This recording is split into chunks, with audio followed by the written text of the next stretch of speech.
So, what Agnese says at a certain point is very similar to what Sylvia has already testified to earlier. That is, a paradox can happen in life, right? Something terrible happens and we should be devastated. Yet we feel awake, we feel alive, as if life heals life.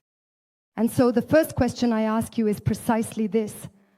What does it mean for you that being alive is a gift? If Don Eugenio would like to start, we can pass the microphone to him. No. Okay. Break the ice. Being alive is a gift, but it is wonderful. And why are we not alive? You are lucky that I cannot see you, because 3/4 of our faces do not express that it is beautiful to be alive. I say 3/4 just to make a number. I could have said all, but it's exciting. At a certain point, that boy says, I am made for, and adds to play tennis. Okay, I have a question for you. But what are you made for? To love. A big word. To love. Or to be loved. What are we made for? Embrace. What are we made for? Nice. I understood it. Well, to give kisses, beautiful. To give kisses and to receive them, just giving them is a bit of a hassle. It is interesting. If I could right now tell each of you to go, let's go to the root. Each one try to think of themselves from the bishop to the Monsignor to each of us. But I am made for. You do not have to answer me now. Go. Go to the root of yourselves, and we will discover if we are loyal. We will discover that we are not made for tennis, nor for marriage. I will tell you, nor for health. And not even, let's put it this way. Is it clear? Put in everything you want for which you have struggled. We have struggled our whole lives to have. It is well understood to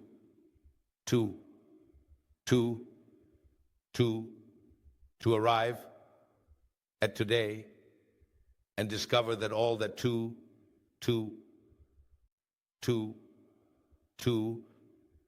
is not what I was really looking for. Because we are made, I can use a term than everyone. Earlier when you mentioned tonight's meeting, it is a meeting that raises questions. I have no answers. He does, but I don't.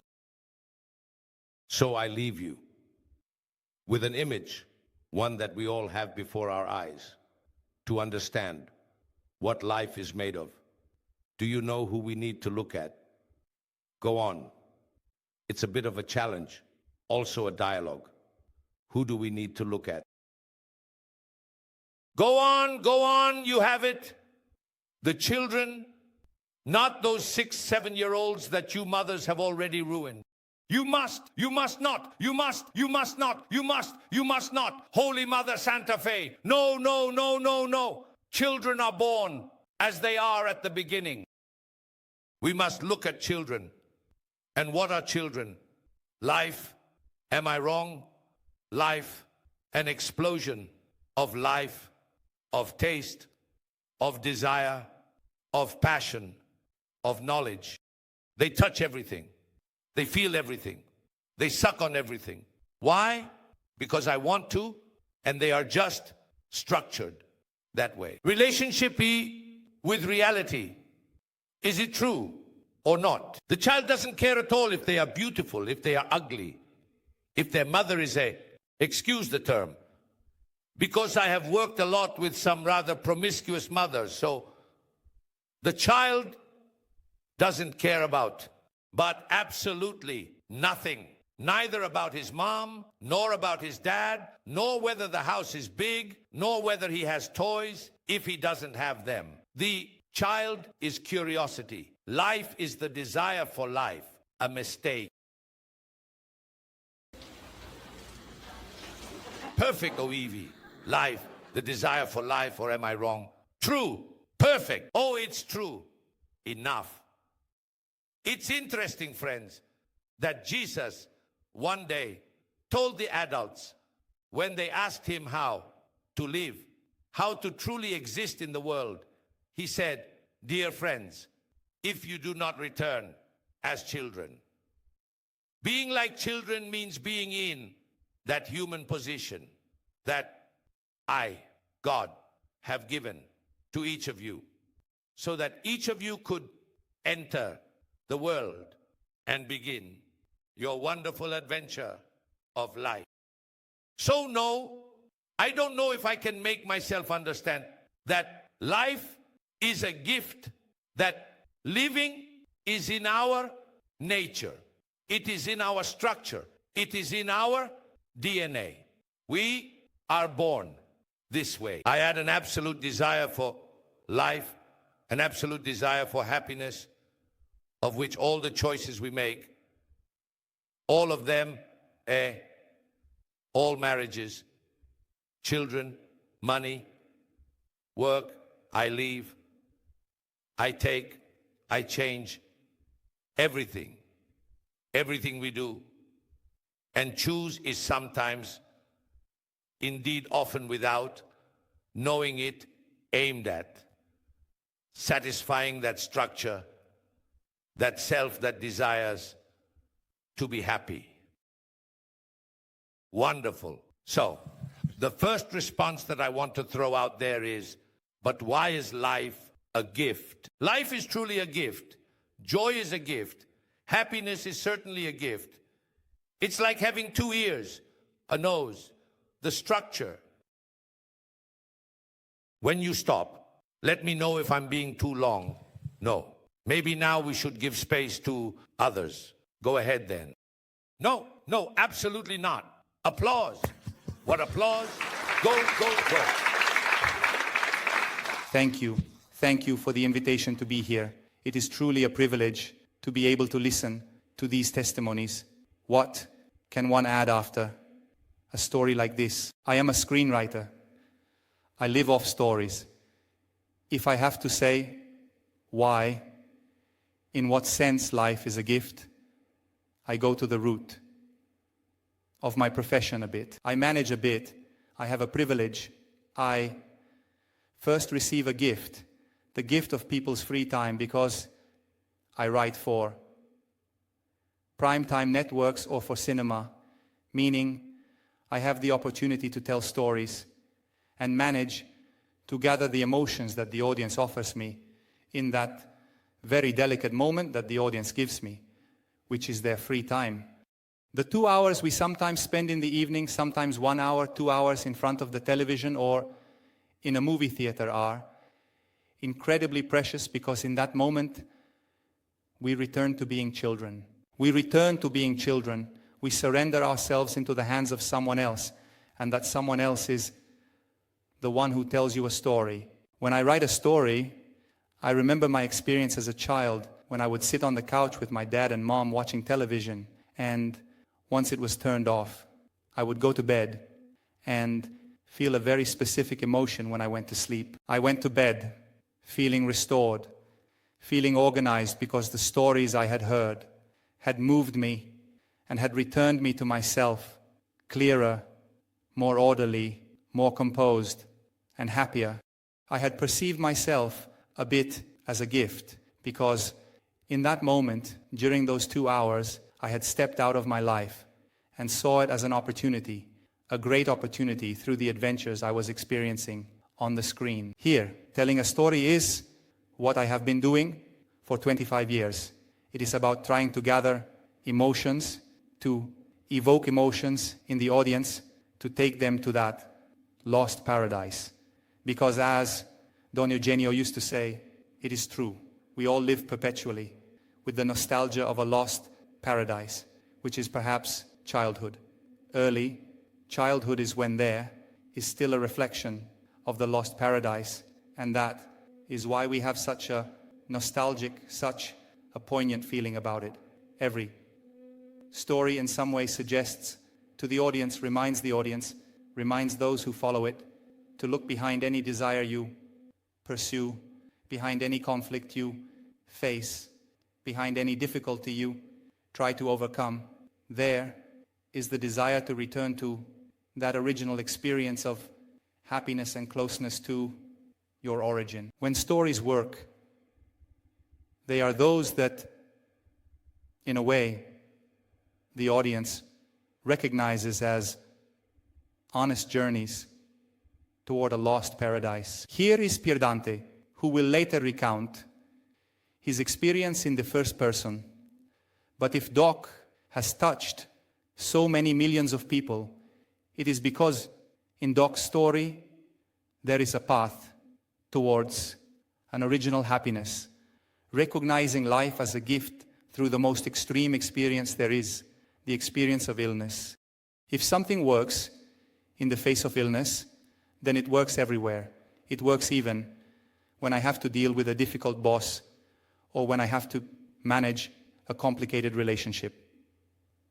If this path, if this map works even in that tangled forest that is illness, then it works in almost all other human experiences. This is why ultimately we listen, because we need stories. Billions of hours of stories are consumed every day. Why?